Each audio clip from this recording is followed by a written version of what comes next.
Okay, we'll get started. I'm sure there'll be more people who join us during the session. So hi and welcome to the UK University Search special webinar that we're covering on clearing. We've got an excellent session featuring four fantastic universities who are going to be talking to you during the session, having a presentation, and then we'll be going into the Q&A session at the end. So we've got the University of Southampton who are going to be speaking first, followed by City University of London, University of East Anglia and University of Law. We've got some pre-supplied questions, which, like I said, we'll be going through, but please make sure if you've got any questions at all during the session, just go onto the Q&A section. People will be answering during the session itself, but we'll also be bringing up some of the best questions to answer at the end. So that's all from me. I'm going to pass you now through to David from the University of Southampton, who will be starting us off. Thanks, David.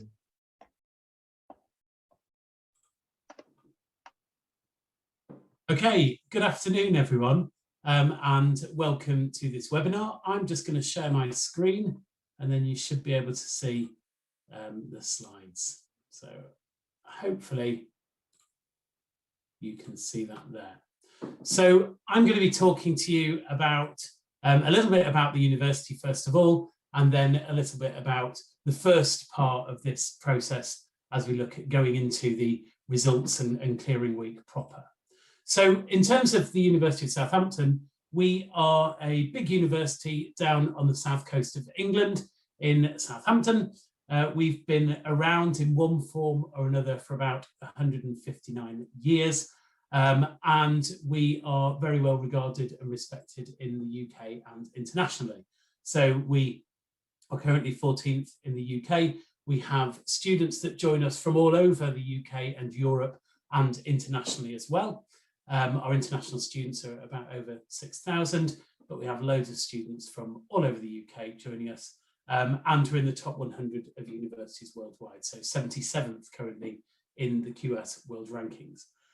We're a part of the Russell Group, which you might have heard of, and that's a group of some of the highest quality universities in the UK that have a very strong research reputation, and we do a lot in that area, and that informs your teaching. So you're learning from people at the forefront of their research world. And you can see some of the rankings there. So in terms of what we do down there, we've got a really broad curriculum. We study courses across the arts and humanities. So if you want to do fine art or design, fashion, film studies, English, history, languages, we have lots of subjects in environment and life sciences. So being down on the south coast, we are the home of the National Oceanographic Laboratory.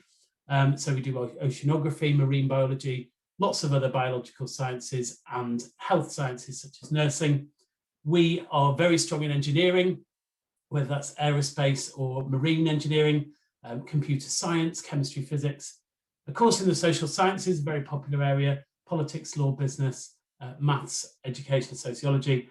And we also have a big medical school. And as well as doing undergraduate medicine, for those of you who want to be a doctor, we have our postgraduate specialisms in things like cancer studies, in human development and health. So lots of different areas. And in terms of confirmation and clearing, we expect to have a few vacancies in lots of different ones of our subjects. So probably none in medicine, but if you're looking at any of our other subjects, we'll have some vacancies for well-qualified candidates. And if you're one of those, we'd encourage you to get in touch with us. In terms of the city itself, if you've not been to Southampton, it's a wonderful place. It has a really varied student life and student experience going on. Some great restaurants and bars and pubs and clubs, lots of things to do, theatres, sports facilities. So our big sports grounds, you've got the football stadium there. But also we have the big cricket ground, we've got shopping facilities, the marina, and of course all the best things about being down on the south coast. We're right next to the Isle of Wight or the New Forest if you want to get out in the fresh air, and all the different amenities that you'd expect from any big university city. So that's a little bit about the university and where we are. I've been asked to talk a little bit about preparing for results day and what happens if you don't get into your firm choice. And the key message, I think, as we roll into this, is that you really shouldn't panic. Please don't panic at this point. So if we look at how things generally pan out, in 2020, in last year, we saw that about 400,000 students went to their firm choice. So you're currently likely to be holding a firm choice and possibly an insurance choice. The vast majority of people do get into their firm choice. We then had last year about 28,000 who went to their insurance choices. So a much smaller number there, a much smaller proportion of all of those applicants that ended up going to university last year. 58,000 managed to secure a place through main scheme clearing. So that's those people who didn't get into either their firm or insurance choice, who then found a place through clearing. So there are lots of opportunities there, and loads of people use clearing as a way of getting into a course of their choice at university. And 25,000 students applied directly through to clearing. So they went straight in and didn't go through the main cycle, but decided at clearing that was the moment that they wanted to apply. So that first message of don't panic is really important. There are lots and lots of opportunities in lots of really good universities across the country, across a whole range of subject areas, and the likelihood is that you will be successful in the first place. However, if you're not successful, I think it's useful before you get your results to just take a moment to think about what are the other opportunities that are out there. What is going to be your backup plan? Because when you get your results, then things can move quite quickly. And it's a really useful exercise just to have reflected on what the other opportunities are if you don't get into your first choice. So one of the things that I'd recommend you do is go back and revisit those other options. You may have declined some offers from other universities in order to put your firm choice firm, and have a think about what made you apply to those in the first place. Quite often you'll have been to those universities, you'll have been along to their open days, you'll have had their prospectuses, you've actually chosen those universities in the first place. So do reconsider whether those are universities that you might want to look at, because you know them well and you know what the experience might be like.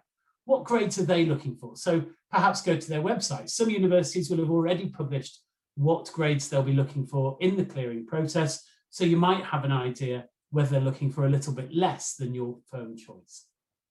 So have a think about that. That's a good place to start. But also think beyond those choices. What other options are there? What different places and courses that you perhaps haven't considered? Think about whether adding another choice might be an option for you. So if you've only applied for single honours programmes, are there choices available in joint honours programmes and joining up your subject with another option? Are there subjects allied to the one that you had applied to that might also be an option for you? Have a look at the online content. And this year, more than any other, there's more and more information out there about the different courses. And because we've been doing lots of things virtually and we've run fewer open days in person, there are videos, there are sample lectures, there are virtual events you can join in on, there are virtual tours you can do, perhaps more than there have been ever before. So there's a real opportunity to just get a feel for the sorts of places that might be available in clearing and the sorts of options that there might be. So they might be really local to you, they might be a little bit further away. So have a look at that online content. The other thing to bear in mind is that lots of universities have got an option to register your interest in advance of clearing to see what options there might be. And that means that they might email you the night before, so next Monday, and say, do you know what, tomorrow we're likely to have this, that, and the other options in clearing. So here are the sorts of grades you might be looking for. So you might be able to get advance warning there, and that might help you in your preparation for Tuesday. And then finally, think about what completely different options you might have and whether reapplying for next year might be one of those. So we know that there are, we predict that there might be increasing competition for university places over the next few years, but realistically, you might have a think about, actually, do you know what, maybe this isn't the year for me and maybe I start again. You don't need to make that decision now, you don't even need to make it next week, but think about it. If there aren't places available in the courses you really want to go into, think about whether you might want to reapply for next year. However, most of you will think, no, I want to go in September, this is what I want to do, and you'll find a place through clearing. So what happens if you don't get your first choice? Well, we're starting to work through all that at the moment, and this evening we should be getting the results from the examining boards. Now, that doesn't mean that you can ask us what you got. We're not allowed to tell anyone. We can't tell you, we can't tell your teachers, we can't tell your parents, we can't tell anyone, but it gives us a few days to start working through, looking at who's got what grades in their A-levels or in their Scottish Highers, and we can determine who's made the grade and who unfortunately has missed out. So we'll be working through that. And in doing that, it'll give us the opportunity to also consider other options on your behalf. So for some subjects, if you haven't been successful in getting in because you've missed out by a grade or two, we might be able to offer you a different choice. And that'll come through as a changed course option through UCAS Track. So have a look for that. You will see what that looks like. You will be given the opportunity to reject that if you don't want it, at which point you'll go through the rest of the process. If you've chosen insurance offer, then you'll automatically have been considered there. So the process this week is we will look at the university at all of the grades we receive, and we'll decide what we're doing with people. So people who've chosen us as their firm choice, we'll decide whether they've made the grades we require for them to get in and put those decisions onto UCAS Track. You won't be able to see them until next Tuesday though. Anyone who chose us as an insurance choice, we will make a decision if you don't get into your firm choice somewhere else, whether we'll then accept you as your insurance. So by Tuesday, when you get the results, you will know if you haven't got into your firm, whether you have got into your insurance, or indeed, if you haven't got into any of them. So if you've chosen your insurance offer, us as your insurance offer, and you've made the grade for that, we will then have accepted you, and you'll see on UCAS Track that that's what's happened. If you haven't selected insurance offer, then you'll be released immediately into clearing if you haven't made the grade for your firm choice. And there is another option. If you decide you don't want to go to your firm choice, or you've been placed at your insurance and you don't want to go there, then you'll find the decline my offer button, and that will send you into clearing. So that will say, actually, I don't want any of those options I originally had, and I'm going to go straight into clearing. So the reasons you'll find people in clearing are, one, if they're holding no offers. So their firm and insurance you've been unsuccessful in those, so you don't have any offers and therefore you're in clearing. Some of you might be applying now and applying late, so you haven't gone through that process through the year, but you've decided you're going to apply at this point. So that we call those direct to clearing because you're coming straight in at clearing. Or finally, as I mentioned, if you've been unsuccessful in your firm or insurance choices, or you've declined your places, that'll be when you're in clearing. So that's all I plan to say at this point, and I'm going to hand back for the next stage of the journey. That's great. Thank you very much, David. I will just pass straight over to Priya at City University of London. Hi everyone, just let me share my screen and we will get started.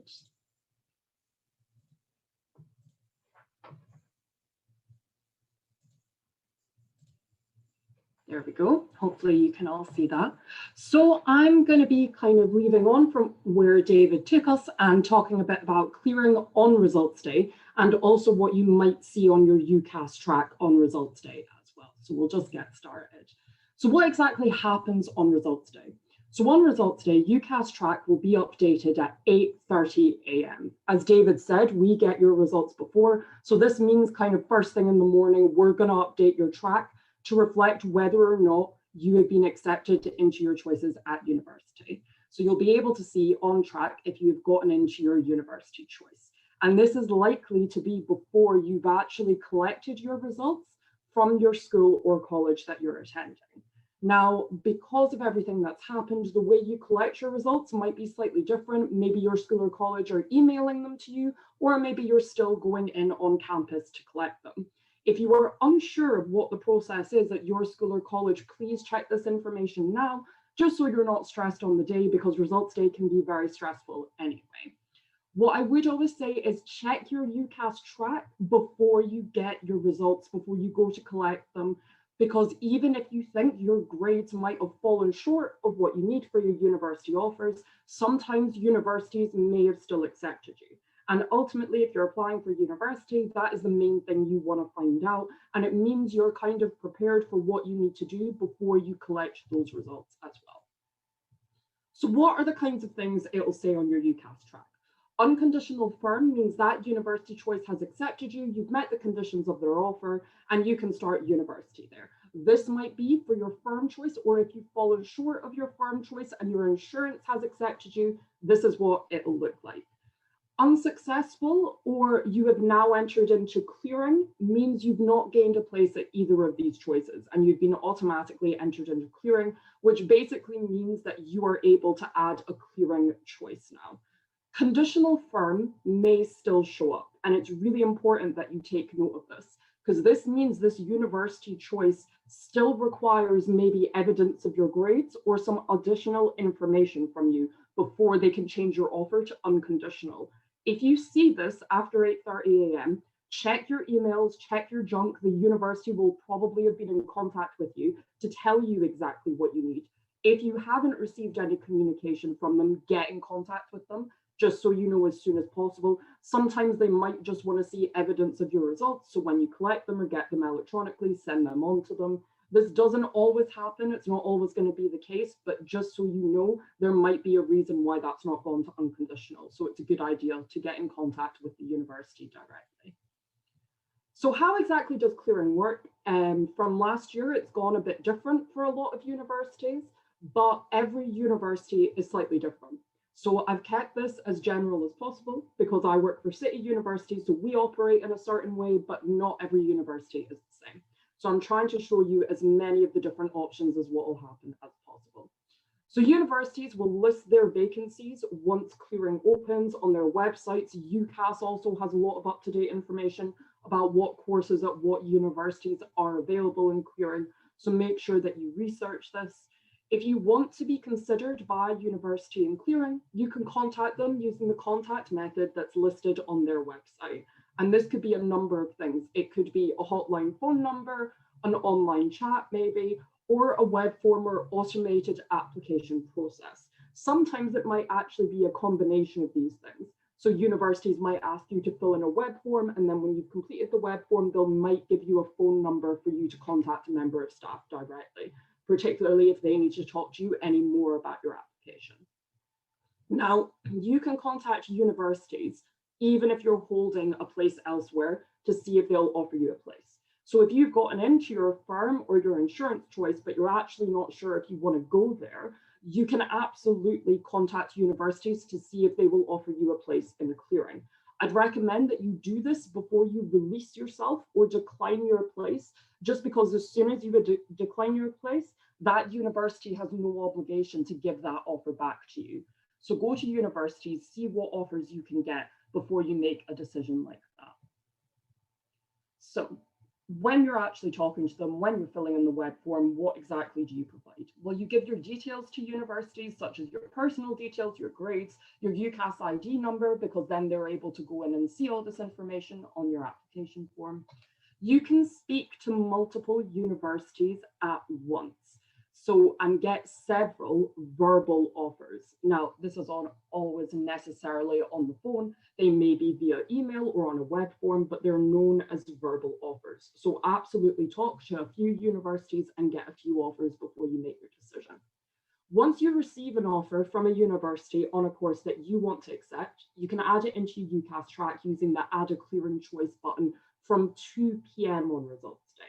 So you can contact universities as soon as their phone lines open, most of the time at 8:30 a.m., and they will give you verbal offers, but you're actually not able to add it as a clearing choice until 2 p.m. So don't worry if that button's not appearing for you, but basically, this is because we don't want any students rushing into any decisions. We want to give students the chance to get a few different verbal offers, maybe have a little bit more of a look into a university as well.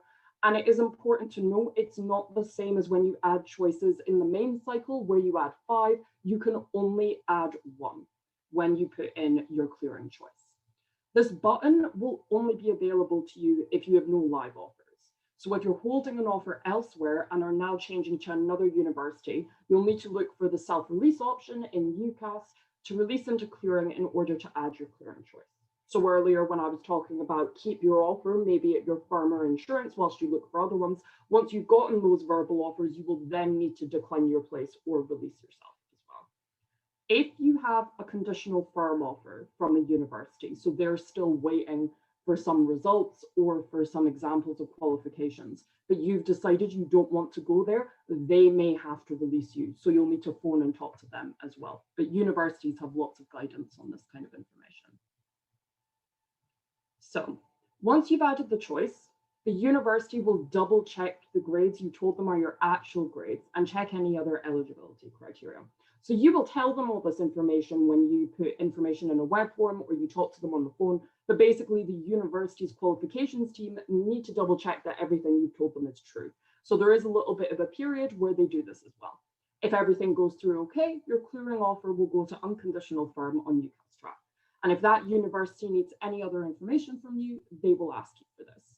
If for any reason they cannot accept you, that choice goes away and you are entered back into clearing.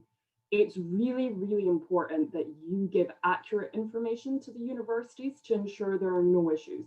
Be honest about your grades and have details of all your qualifications to hand, the type of qualification, the grades, and the date you took the exam, especially for things like GCSEs as well.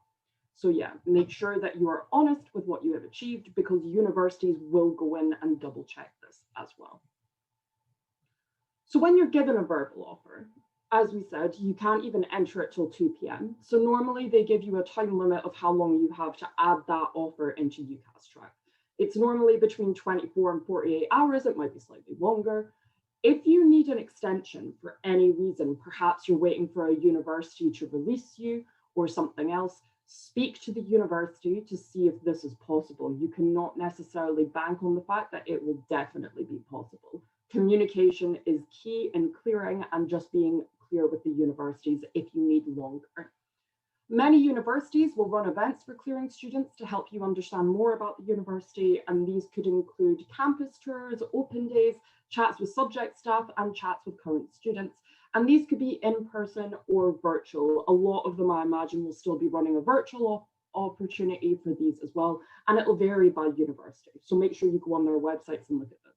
Prepare any questions you have in advance to ask at these events because this is your last opportunity really to do so. So just some things that are important to know. You should check university websites to see the entry requirements for the course you're interested in. Sometimes the entry requirements change a little bit for clearing, so they might go a bit lower to be accepted in clearing. And the most up-to-date information will be on the clearing pages of university websites. Not all courses at each university necessarily go into clearing. So, as David was saying, medicine was unlikely to go into clearing at Southampton. At City, our optometry course is extremely popular and it's unlikely that that ever goes into clearing. So you need to make sure that you have a few options if you're looking for a certain course. Also, when courses get full, they might come off of clearing. So some courses might actually only be available for an hour, 2 hours, and then when they've set a certain amount of places, they will then come off of not being available for clearing anymore when the course is full. Some courses may still require you to have a telephone interview before they give you an offer through clearing. And this is normally just for the courses that would have required an interview at the main cycle stage. So you get this a lot with health courses. They will normally tell you this, and this is probably when you'd be given a phone number to speak to an academic. And it's good to have some answers prepared, mainly even just why you want to study that course and what motivates you to study that course. So try and have that prepared. So how can you make clearing and results day as little stress as possible? Well, really doing your research and being prepared before results day happens. Some universities release their clearing vacancies and entry requirements before the day, others won't. If they do release before the day, absolutely have a look at this, check universities to see if this is available, register your interest in courses for clearing so you get those email updates. But you can still look into courses and their current requirements pre-clearing, even if that information is not available on their website of whether or not those courses will definitely be in clearing. Use things like Unifrog, UCAS, university websites to find universities and find courses that you want to do. And as I said, if a course asks for an interview in the main cycle stage, which will be on their course pages, assume they're going to have a chat with you and have an informal interview if you apply to them through clearing, and be prepared to answer why you want to study that course. Shortlist some universities before you go into results day, because if you're interested in them, you can engage with any pre-clearing information and events they have on to understand their application process. Not every university has their courses available in clearing, and they may also only be available for a short time, and they may be able to give you some indication of this. You should contact universities in the order you most want to go to them, so you have the best chance of getting the place you want, so that that course isn't suddenly disappearing a few hours later. So that's why we say shortlist some, have an idea of the ones that you're going to want to contact, and make sure you know how to contact them. A lot of universities already on their websites tell you how clearing is going to work for that university. So are you going to need to call them? Are you going to need to do it on your computer? So it's just a good idea to understand all of this information before the day actually happens. And then what things are you going to need when you're submitting your application? Make sure you have to hand your level 2 GCSE results, the dates that you got them, the qualifications you gained, the proper title of each qualification, your level 3 results, so the results that you're currently getting, any additional results if you have any other qualifications that you plan to enter on the web form, the same ones that you maybe entered on the UCAS application, your personal UCAS ID number. This is so important. It makes the process so much quicker. It allows us to go in and see all your qualifications and information.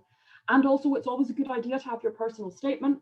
Some courses might want to see it, some might not, but particularly if you're having an interview, your personal statement would maybe just be useful for you to give you ideas of things to talk about. Make sure your phone has full charge and you have a really good internet connection, and also have a copy of the phonetic alphabet, even just get one from online, because if you're talking over the phone and you're spelling your name out or any kind of email addresses, a lot of the phone operators will use the phonetic alphabet, and also you can use it as well, just to make sure no mistakes are made. So if you want to find out any more information, particularly around clearing and adjustment, the UCAS websites are really useful, and I've linked them here. And then also we've got clearing at City information. If you want to find out any more information about City University of London, you can also chat to me or any more of my team through the link that I've put on the right there. But we're all going to be about, so feel free to use that Q&A button if you think of anything else. So thank you very much. A lot of information there, but I will pass you back now for the next stage. Thanks a lot, Priya. And yeah, if I can echo Priya's points also, that there's a lot of really, really good questions coming through the Q&A at the moment. So keep on putting those in there and we'll be addressing a lot of those at the end. Next talker is Jess from University of East Anglia. Thanks, Jess.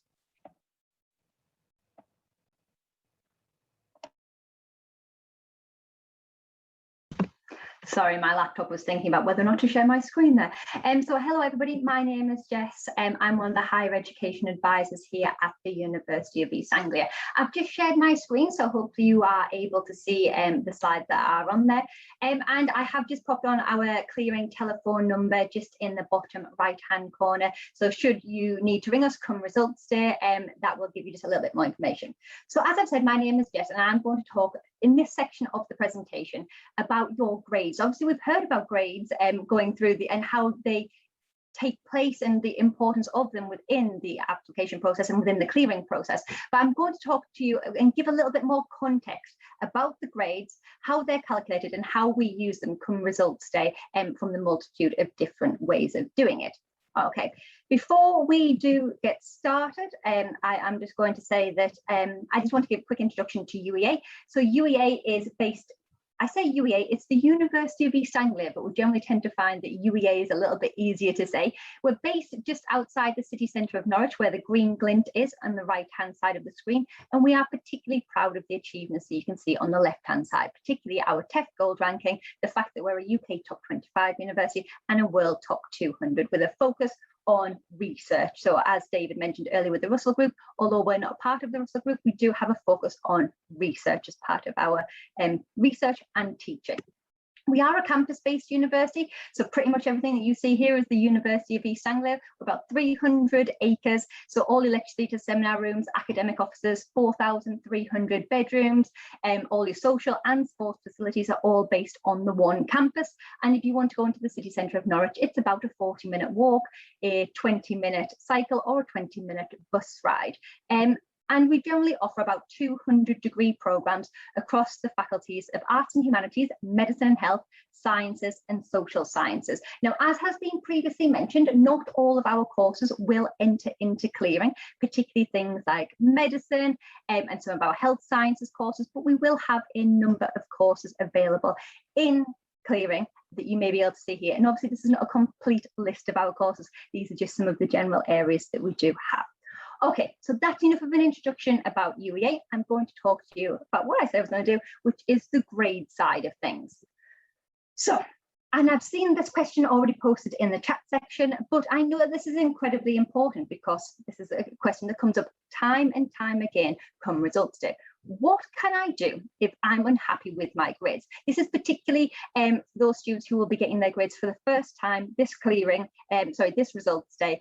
And what can you do if you are unhappy with your grades? You can appeal your teacher assessed grades, but please do bear in mind that these grades can go up as well as down. Now here I have said teacher assessed grades. That's because for the vast majority of students who are doing things like their A-levels, for example, and particularly students in the UK, they have gone through teacher assessed grades because they were unable to sit examinations due to the current circumstances. However, if you are attending this webinar worldwide from outside of the UK, for example, it may be that these are not teacher assessed grades, and as such you may have sat your individual examinations, or you may have had teacher or centre assessed grades depending on whichever qualification it is that you are doing. Please do make sure that you are following the guidance for your particular examinations. However, like I said, the vast majority of students, they will have used teacher assessed grades, and you can appeal these, but unlike last year, these can go down as well as up. So if you do appeal them, please do bear that in mind. If you have been accepted by your chosen university, but you still didn't quite get the grades that you were hoping for, then you can still choose to appeal. However, I would seriously consider whether or not you do need to do that, because obviously you've already secured your place at your university.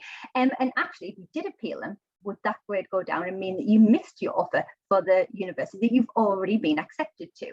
So my advice would be, think long and hard about what the implications are of the grades that you do achieve.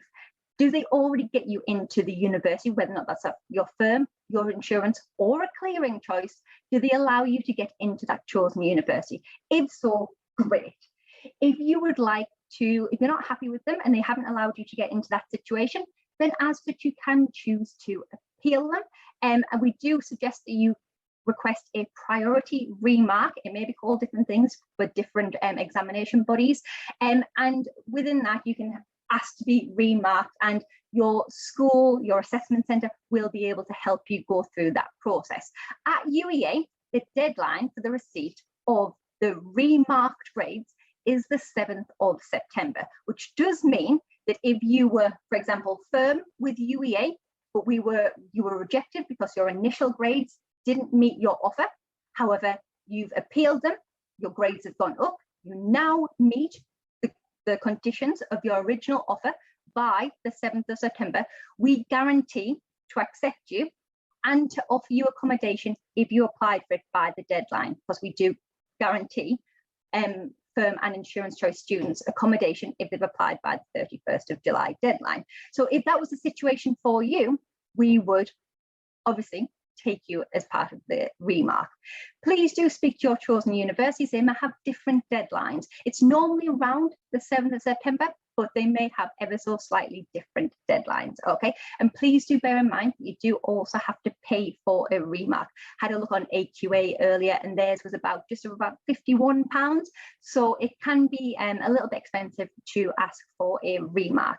So please do just make sure that if you are unhappy with your grades, think about the implications of that. Can you still get a space on a course, whether or not that's your firm, your insurance, or applying through clearing? If you do wish to appeal your grade, you can do so, and please do speak to your school, but please do bear in mind that you do need to have any appeals by the 7th of September. Now, it may be, like I said, that you don't need to appeal, that you can still get into your firm or insurance, because bear in mind that every year, students who have missed their grades ever so slightly will still be chosen by their university. It does vary.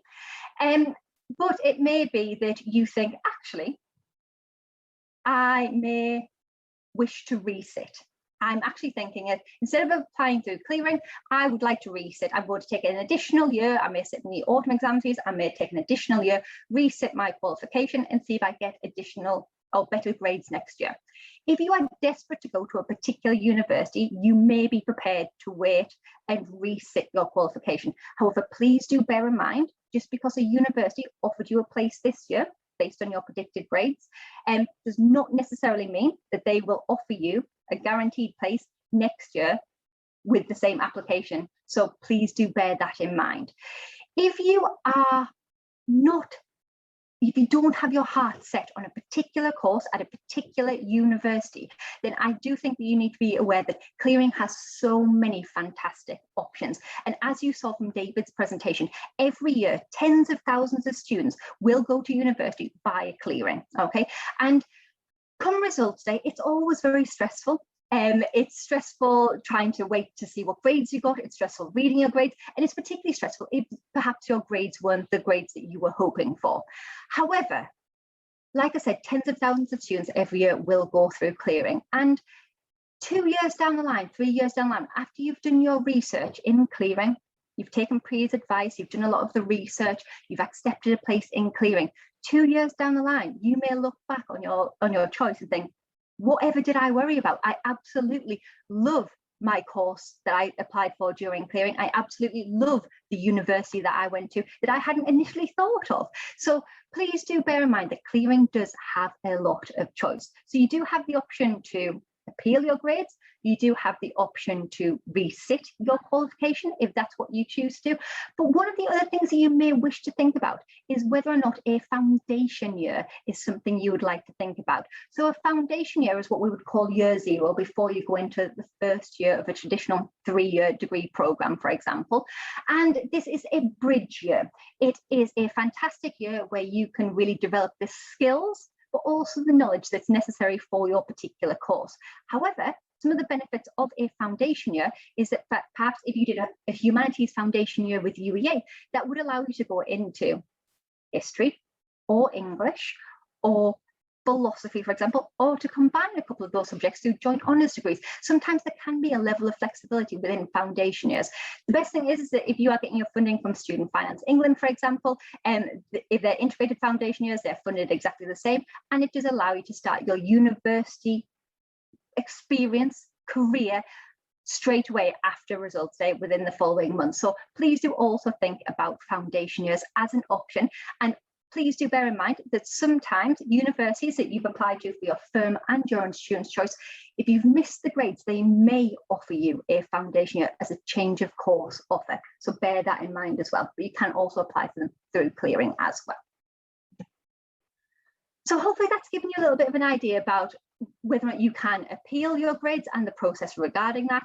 And then what are predicted grades and how are they calculated?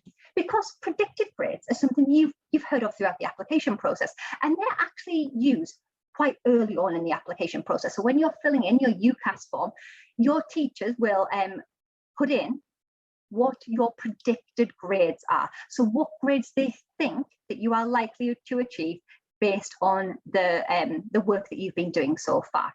These are different to the teacher assessed grades that you will get come results day. Your teacher assessed grades have been used for the first time this year, and as I'm sure that you are aware, it's been a bit of a unique year. So this is the first time that we are using teacher assessed grades, although they did form part of the offering the previous year, but this is the first time they've been solely used. And schools were asked to generate these for each subject that a student was taking based on a range of evidence completed as part of their course. And that depended on the course that you were taking as part of your subjects. And it also depended on how your school dealt with that process, but it will have been different for each school and for each course. But it did have to demonstrate the students' performance on the subject content that they had been taught. And it was the teacher assessed grades that you will be awarded come results day. So that's what you will see in terms of your grades, the teacher assessed grades. Please ignore predictive grades. They were just kind of a guideline of what teachers thought previously. This is the work that they've done towards the end of your final year of study for your sixth form or level 3 qualification. Okay. How do they impact university admission? Universities will receive the tags as A-level or equivalent results, as has been mentioned. In fact, we're hopefully going to be receiving them tonight, and we'll be working on them throughout the coming days to make a decision in the usual way, as we've always done. So we will be considering these to be your awarded grades. They are your awarded grades, and we will be making decisions based on them. If you meet the terms of your offer, you will be guaranteed an acceptance. Okay, obviously we have discussed the different things that you can do if you are not happy with being accepted by your firm or your insurance choice. For those who do not meet their offer, what will happen, I can speak from my university, it will vary from university to university, is that we will go back and look at your individual application. We will go back and look at the subjects that you're studying, the grades that you have achieved, perhaps your GCSE or equivalent grades. We'll go back and look at your personal statement, and we may go back and look at your school or college or supporting reference. And we will make an individual decision based on your application and your grades as to whether or not we are able to accept you as a firm choice, or as an insurance choice, and we will update that on track, and decisions will be made on track. Many universities will still choose to accept students who do miss their offer. However, it varies year on year, it varies on university to university, and it varies from course to course. So one rule for one student applying for one course may be completely different to another student at a different university applying for a different course. So some universities on courses such as medicine, for example, where they are very, very competitive, will not necessarily consider near misses because it is incredibly competitive. Okay, so please do make sure that you are doing your research to see whether or not there are spaces available on those courses using sources that we've mentioned earlier. And then, for example, that's how we would use them for your firm and your insurance choice. If you are coming to universities and applying to universities, whether or not that's to get a verbal offer or to refer yourself in clearing, we will be using your teacher assessed grades when you are applying through clearing. So when we ask your grades, those are what we are talking about. We will need you to have those to hand so that we can easily see whether or not you meet our entrance requirements. As has been mentioned earlier, some universities will publish their entrance requirements in clearing. Some universities will not publish their entrance requirements in clearing. And as such, you may need to contact that university to see whether or not your grades meet the requirements for that particular course. I do hope that that has given you just a little bit more information and guidance about your grades, how they can vary from student to student depending on which examination board it is that you've sat. Please do speak to your chosen examination board, or particularly speak to your own individual school just to see what support and guidance that is available to you, to see if you aren't happy with the grades that you've got. I think your first port of call should be speaking to your designated advisor in your school to see what opportunities are available. But I hope that I've given you just a little bit more information regarding the process that is available to you, and then also how it is that we are using these grades in the application process, particularly in clearing. I will hand over now to Martin to hand over to the next section of the presentation, but if you do have any more questions, please don't hesitate to type them into the chat section and we will cover them. Thank you very much for your time. That's superb. Thank you so much, Jess. And yes, we're on to our final speaker of the session, which is Pete from the University of Law. And then, as mentioned earlier on before, once Pete's done, we'll then move on to the Q&A session. Like I said, there's been some fantastic questions coming through. Please do keep them going. I know the guys are answering a lot of them in text at the moment, but we will bring up some of them at the end verbally. But I'll pass you over now to Pete from the University of Law. Cheers, Martin. Thanks, everyone. It falls to me to basically introduce the last kind of section today, which is going to be to kind of summarise all the good advice that David, that Priya and Jess have given to you so far, and to talk a little bit directly about adjustment and deferring your place as well. But I want to make sure that we give you a nice bit of time for questions at the end. I can see there's been some really good ones come through, so I'll try and be as quick as I possibly can be. So a little bit about the University of Law to begin with. Well, we've been around for almost 150 years, so not quite as long as the University of Southampton, frustratingly, but pretty long time. We've trained more solicitors and barristers than anyone else. So as you can probably guess, with a name or a university label called the University of Law, we specialise in law, but we aspire to be the university of choice for the professions. So essentially, rather than some of the other institutions that have spoken to you today being focused on research, our focus is very much on kind of practical application of professional expertise. So we focus on law, yes, but we also focus on associated areas as well. So criminology, policing, business, and all aspects of those subjects in combination with law as well. So if any of those kind of appeal to you and you haven't engaged with us before, I'd very much recommend you getting in touch with us in the coming days. We've got about 15,000 students spread across the world. So again, we're quite different to some of the traditional universities in that we have multiple locations. So for undergraduate, we have locations in Birmingham, Bristol, Guildford, Hong Kong, Leeds, London, Manchester, Nottingham, and we have a large online presence as well. So essentially, we've got an option near you is the way to look at it. One of the facts that we're most proud of is we've consistently done very, very well in the National Student Satisfaction Survey, which is a survey for all final year graduates about how they've enjoyed their course. We came top last year in 2020, and this year we maintained a kind of a top 5 presence in that survey. So that's all about how students enjoyed their course, their kind of perceived quality of the teaching that they get, the support that they get from the administration staff, and so on and so forth. So really something we're massively proud of, and just goes to show that students that do choose us as their first choice, they're very happy with the end result. But enough about us, and then on to top tips that I wanted to cover. And thank you to David, to Jess, and to Priya for their sections earlier on.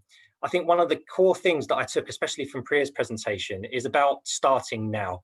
So really the way we want you to try and think about results day next week is that it should be a time where you're actioning research that you've already undertaken. So clearing in theory opened in July. So it's been open for quite some time. And as David was saying in his presentation, we know already really what subjects are going to be in and out of clearing come results day, give or take a few. So our websites are all up to date. You can engage with us now in terms of understanding, you know, what courses we have and so on and so forth. There's no need to wait to do everything once you've got your results in your hand. So what we're trying to get across to you with today's presentations is really that you can do that research and you can help yourself feel prepared now. You don't have to wait. And it's sort of similar to the process you hopefully undertook when you were looking to choose your 5 choices in the first place. So I always recommend to people to create a little bit of a matrix to help you compare and contrast the different options that you have. You might have a gut feeling that you're going to end up in clearing, you know, or you might just want to be as prepared as you possibly can be for getting your results next week. Either way, do some of the legwork now to make that day easier for you. So anything you can do in terms of having clearing contact numbers jotted down for your favorite institutions that you want to speak to. As Priya was saying, it might be that they have different mechanisms of talking to you. So they could have live chat, WhatsApp, telephone, web forms that you can engage with them on. Do as much of that work as you can now to make your life easier next week. And as part of that, you need to know exactly what your school or college is doing. So a few years ago, it was commonplace for everyone to kind of pile into their school or college and you'd all get your results physically. But with the pandemic and with kind of things becoming a bit more digital, that varies now from place to place. So understand exactly what your school and college is doing. And like Priya was saying, you can log into your UCAS Track nice and early to at least see what your university outcome is before you go to get your grades. So bear that in mind as well. I think another point I want to take, which hopefully summarizes what the other speakers have been mentioning as well, is that it's your responsibility to take this on.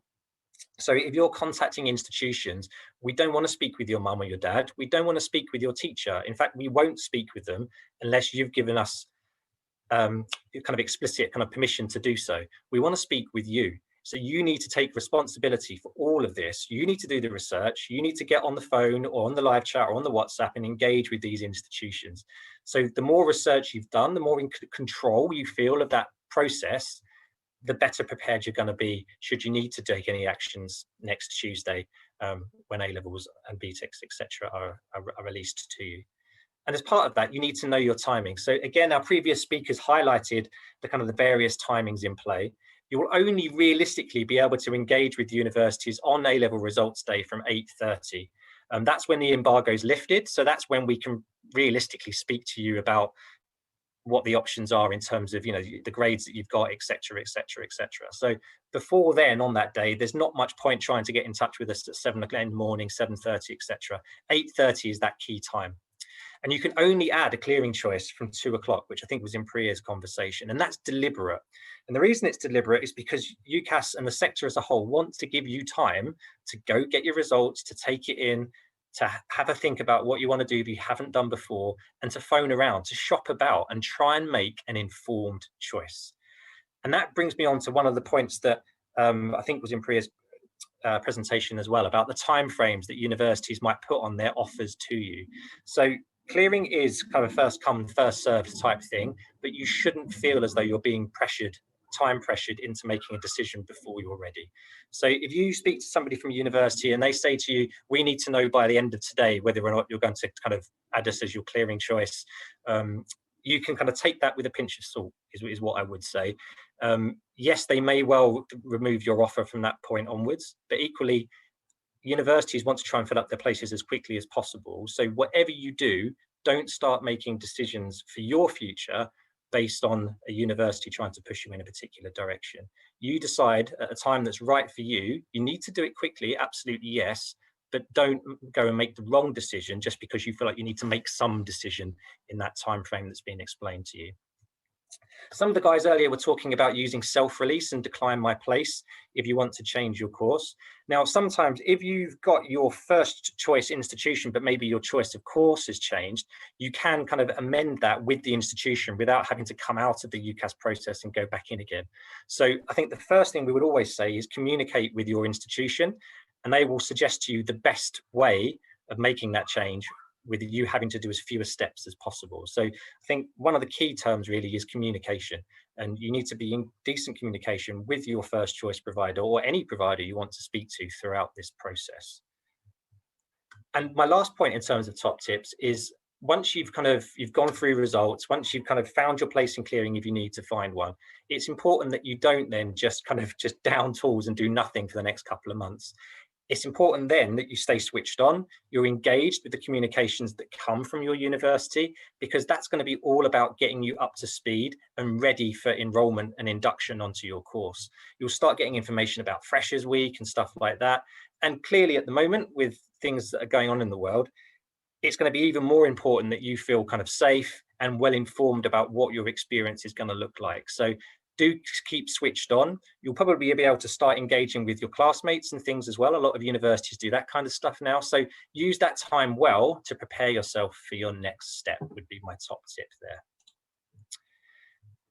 And then to come on to adjustment and deferrals, well, adjustment isn't used very often, and it's kind of been superseded a little bit by your ability now as an applicant to self-release.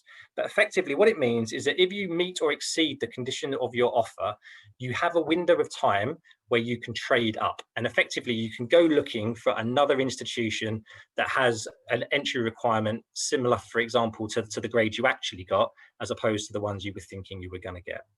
You need to be unconditional firm with your provider at that current time, and then you register for adjustment through UCAS Track. And what that does is it allows other institutions to see your application more easily, basically. The service opens on A-level results day next week, and it lasts for 5 days. So there's a 5-window period where you can do that shopping around whilst keeping your choice as it is. But as I say, it's kind of been put out to pasture a little bit by the new self-release process. But the best thing to do, there's a handy link I've put in there, that's the UCAS video on what adjustment means and how to do it on UCAS Track. I could speak for hours and not be as succinct and as good at kind of getting that information across to you as that little short video. So have a look at that, and that will give you all the information you need to know. When it comes to deferred entry, different institutions do this differently. So again, the important thing is to communicate with your institution of choice. So most institutions will allow you to defer your entry up to 1 calendar year. And that can be because your plans change, for all number of reasons, but you need to check with the institution first whether they have that policy or not. And as Jess was saying, I think earlier on, it can vary sometimes depending on course and things as well. Importantly, depending on how you do it, the conditions of the offer shouldn't change. But if you've got qualifications that expire, then you need to make sure that they cover the window of time you're deferring for. So if we've got any international applicants watching this video today and you've got IELTS qualifications, for example, and things like that, you need to make sure that they would still be kind of within their time-bound zone for when you start your course the following year. It's also the case that if, for example, you're applying to a university this year in clearing directly and you want to apply for deferred entry, the way we deal with it at the University of Law, for example, is we'll say to you, well, apply for a course placed this year, and then we'll defer you straight away back to next year so that you can kind of get yourself onto our books as quickly as possible without having to reapply next year through UCAS instead. So as I said, different institutions will deal with deferrals in slightly different ways. The key thing is to speak to them, engage with them, tell them what it is that you want to do, and they will suggest the best solution for you to make sure that you get the start date that you want on the course that you want to be studying as well. So that was it in terms of me taking you through everything to do with the top tips for clearing, but also with deferral and adjustment. I think what we'll do now, I think we've got a massive batch, Martin, of questions that have come in through the people attending today's session. So I'll pass back to you, and then we can work our way through those questions.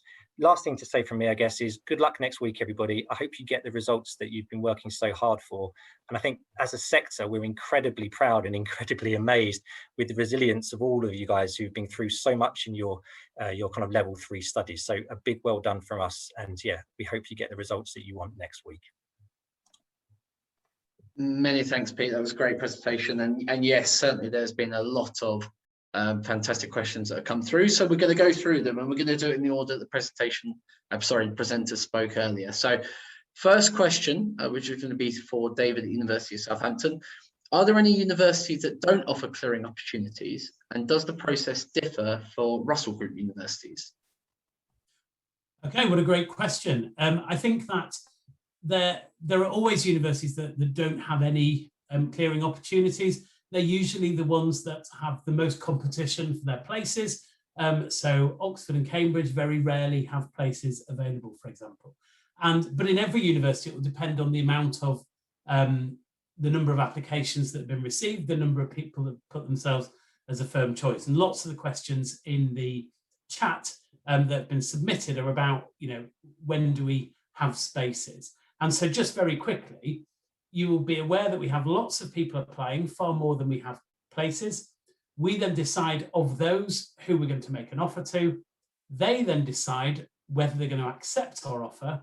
And then we normally have more of those acceptances than we have places, and only a proportion of those students will then meet the conditions of their offer. So it's all a sort of big funnel, and we try our very best to land it on the right number, because we only have a certain amount of places available. So in some areas at Southampton, we won't have any places at all, because we've had lots of people who've met their results and who applied in the first place. And in some areas, we might have a few more places. So it will entirely depend on that as to which universities have got places in which subjects. In terms of whether it's different for Russell Group universities, no, it's exactly the same. We all work on the same basis. We all have some seats available in lecture theatres or in laboratories, and we all use clearing in essentially the same way. And all of those opportunities will be on the UCAS website, as well as on individual universities' websites as well. So I'm hoping that answers your question, and best of luck in your results. Thanks, David. Our second question will go through to Priya at Citi. The question is there a restriction to the amount of applications I can make during clearing?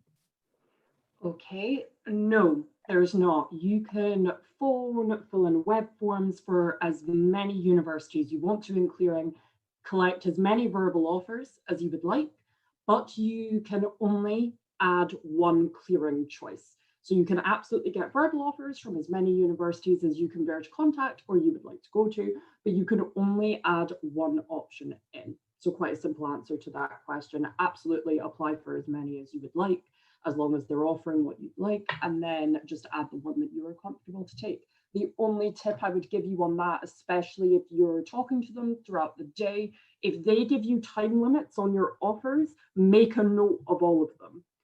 Just so you're aware, okay, well, this offer might be going in this time, because some universities might give you different. But yeah. Thanks a lot, Priya. Next question is for Jess from University of East Anglia. David just mentioned about going onto the UCAS website, but perhaps you can make some advice for other places as well. Where is the best place to go to find out what is available during clearing? So I will say that the UCAS website is an absolutely fantastic resource, and we do keep the UCAS website updated with all of our courses that do still have places on them. So if you want to search for an individual institution's places available, you can search by that institution, or you can just type in the name of the course and just make sure that you are checking a 2021 entry in that search criteria. However, that's what currently is available at the minute. These courses may change come results day after universities have considered their firm and insurance choice students, so it may vary. So my advice would be to have a look on the UCAS website, have a look on university specific website, and make sure that you are keeping up to date, because they can change very, very quickly, particularly on results day, and just make sure that you are doing your research, as we've mentioned earlier, and that you know which universities, which courses it is that you want to be applying for come results day. And please don't get too worried if the course that you thought that you were going to apply for doesn't open in clearing, and please do just make sure that you have got a range of backup choices for you. Thanks a lot, Jess. Next question is for Pete at the University of Law. Pete, what would be your advice if I know I want to go to university, but I still don't know what I want to study? I think, like I was saying, I suppose in my summary, now is a brilliant window of time to try and work out what that is, because what you don't want to have is a situation next week where you're sat there, maybe your friends have got into the places they wanted to go to, some of them have maybe found a place through clearing if they needed to, and you're almost not even able to get to that point because you're still thinking, well, what is it that I even want to do? And I think some of the points that the rest of the guys made in their presentations were really valid here, because it might well be that, you know what, actually taking a year out, deciding what it is that you want to do is the best move for you. So I think you've got a little window of time now where a lot of the stuff you're going to see on your social media feeds, a lot of the stuff you see on the news is going to be all about, you know, results coming up next week, and it's going to be more and more in your mind. So try and use this time to work out what that means for you. And it might be as simple as just doing a subject you absolutely love, right? I did history at university, okay? And I did it because it was a subject I was most passionate about. Did I want to become a history teacher? No. Did I want to become the next Indiana Jones? Possibly, yes. But I didn't end up doing that. So I think it's key that you really follow your heart, and if you choose to go to university, choose to do something that you're really passionate about, because the likelihood is you make that choice, you're then going to be surrounded by people on your course that made exactly the same choice for similar reasons to you. So, you know, it may well be that you're the only one in your class at school that really enjoyed biology, but, you know, you make the choice to go and do that at uni, you could find yourself surrounded by dozens of other people that, you know, that do. But now's the time to really reflect and think about it. And as Jess and as Priya and David said in their presentations, you've got options in terms of, do you start next year? Do you wait a year maybe and give it more time to work out exactly what it is that you want to do? But now's the time to really reflect on that, I think. Thanks, Pete.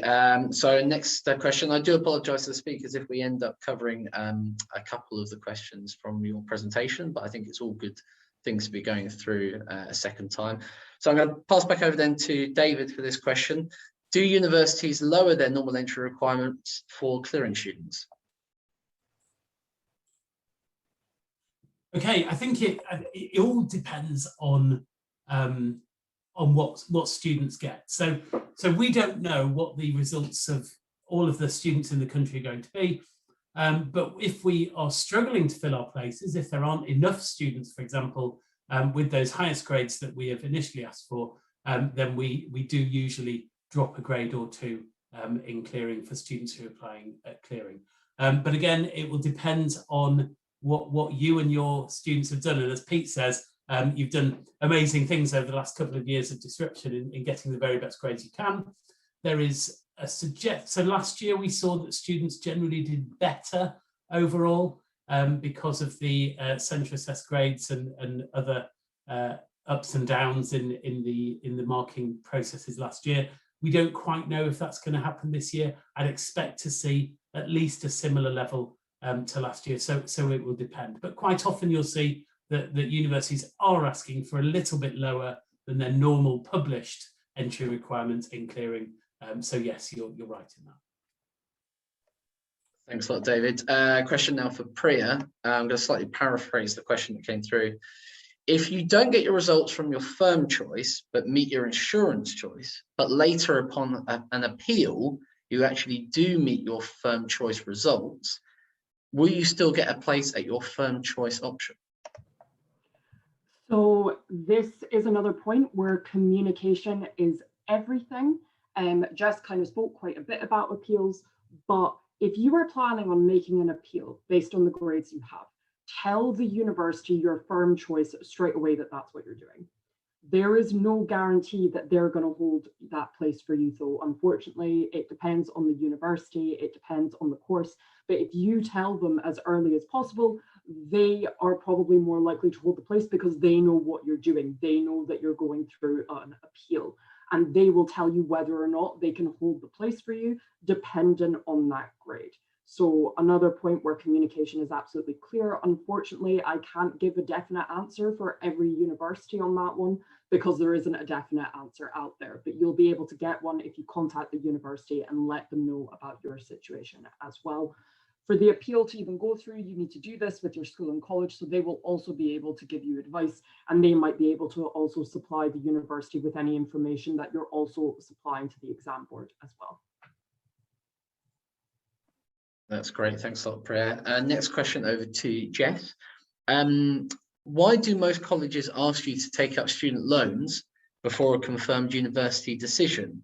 For example, if you do go through clearing, how do you change the university name for the fees?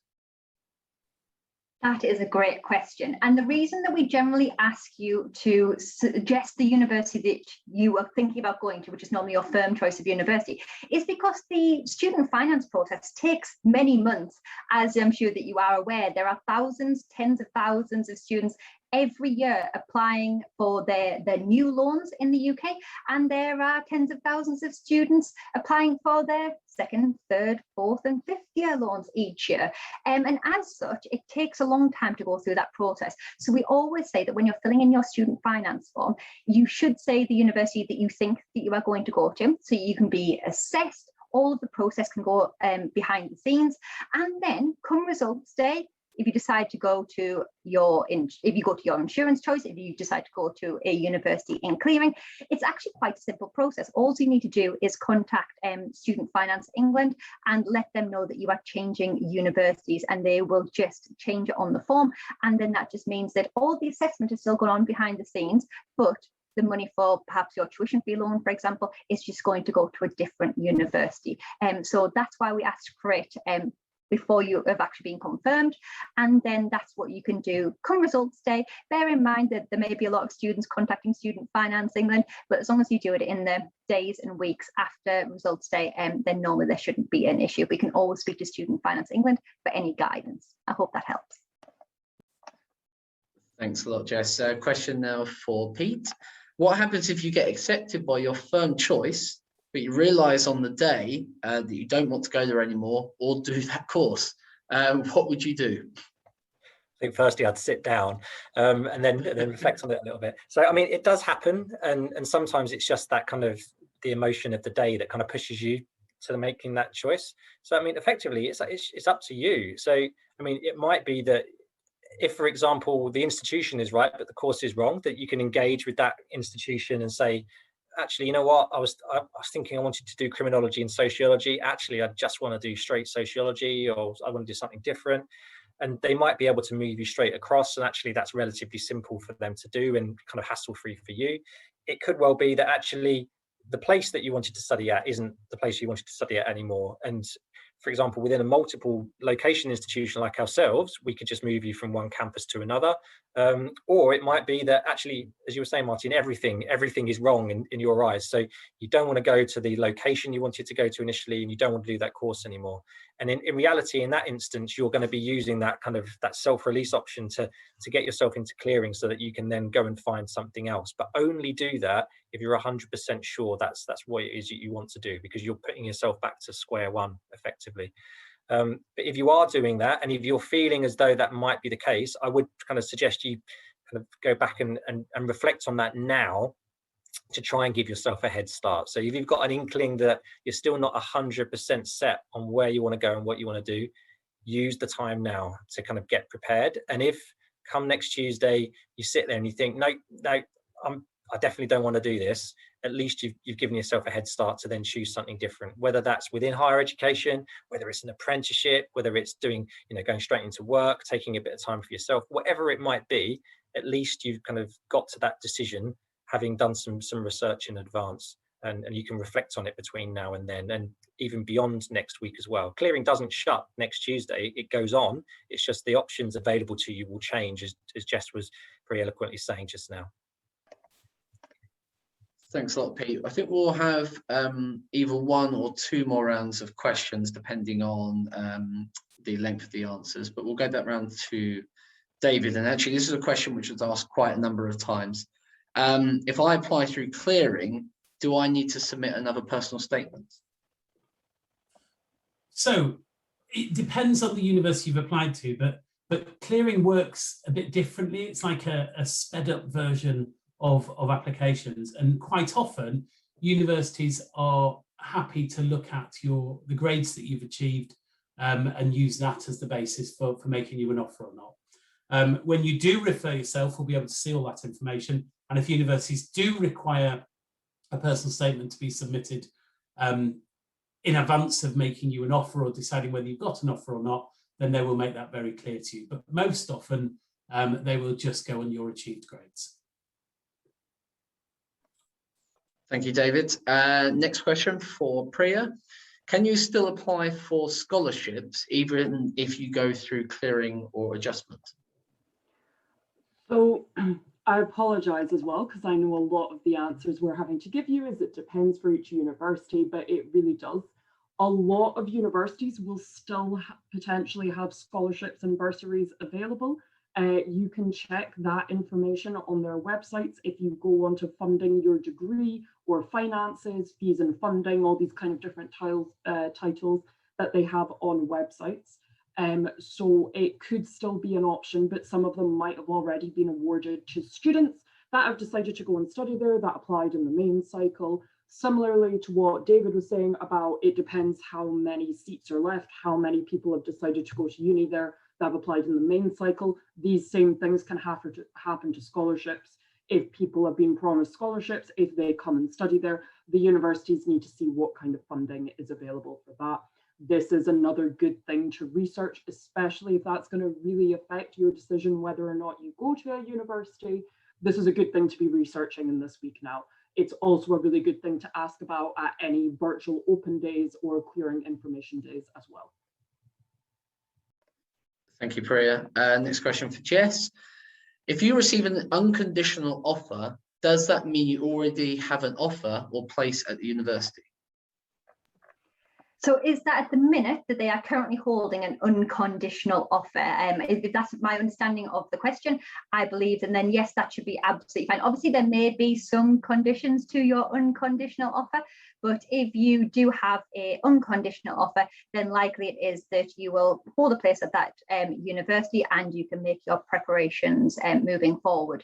If you do have any questions, you can always speak to that chosen university, and obviously all of the opportunities available in clearing. If you're not happy with that choice, you want to look at other opportunities. Obviously, the main thing is to keep a hold of that offer and research your options. But I do hope that I've understood the question, and please do let me know if you have any more questions. No, that was perfect, Jess. I think that's exactly the angle they were going for. Question for Pete, and I imagine that this will probably depend on institution. How does sorting out accommodation work? Would I still get halls through a clearing option? So exactly what you just said, basically, Martin. But I think what I would say is universities that do still guarantee first year accommodation, stuff like that, they'll be shouting about it. So when you're doing your research now, like we've suggested, you'll be able to quite quickly see the ones that will still guarantee you kind of main site halls of residence and things like that. So you can get a sense of that essentially when you're doing your shopping around. So if you remember, I was saying about creating a matrix that compared and contrasted, I'd whack that down as one of your kind of areas to compare. So you can think, okay, well, with University A, I'm going to be right in the middle of campus. I know that if I go there, whereas with University B, I might be like 15 miles away in a half an hour bus, you know, so you can factor that into your decision making. But yeah, unfortunately, it will vary from place to place. We've gone through some of those questions quite swiftly, so if it's all right with the guys, I'm going to do one more round of questions. So we'll go back to David. I haven't visited my firm or insurance choice universities in person. Will they have open days before clearing ends in case I change my mind?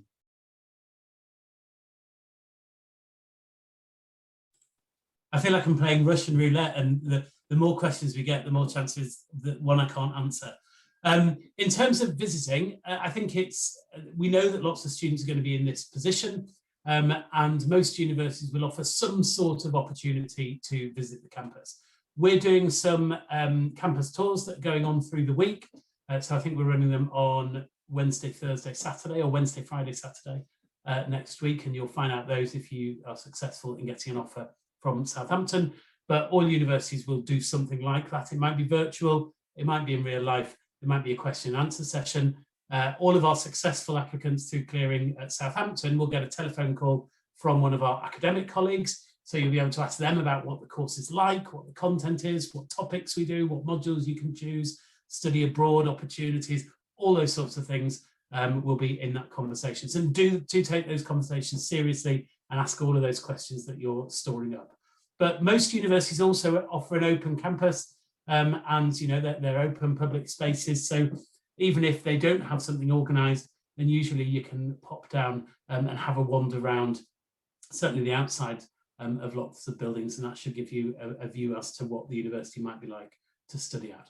But when you've applied through clearing, they should give you an indication of the opportunities that you have to find out more.